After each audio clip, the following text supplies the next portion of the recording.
This week, I read The Life-Changing Magic of Tidying Up by Marie Kondo, and my poor wife hated it.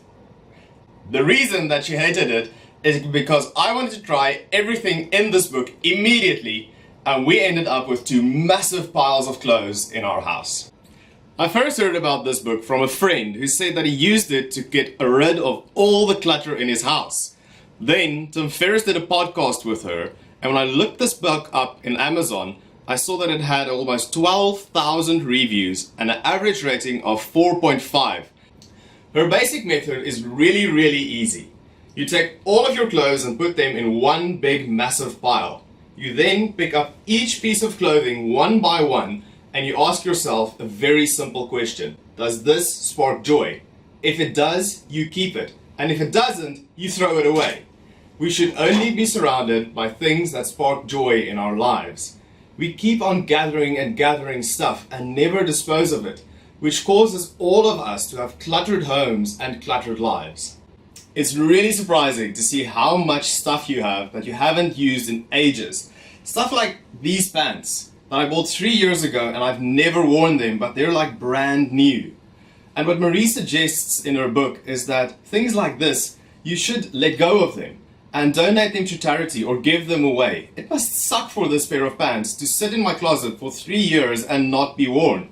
So give them away, give them a new life and let someone else enjoy them.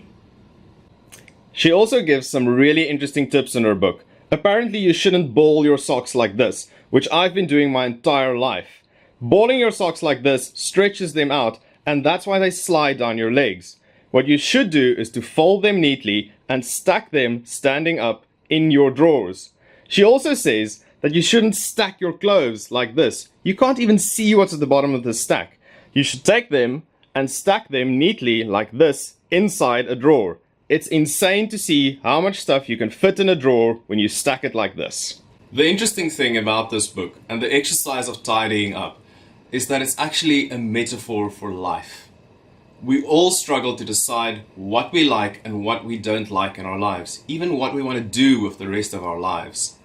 The simple exercise of holding all of your clothes in your hands and asking the question, does this spark joy, is a way of practicing that choice muscle, of only keeping the things that are the most important in your life.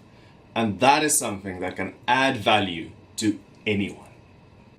And the best part is that after all of this, you'll have a happy wife. Because your house is nice and tidy.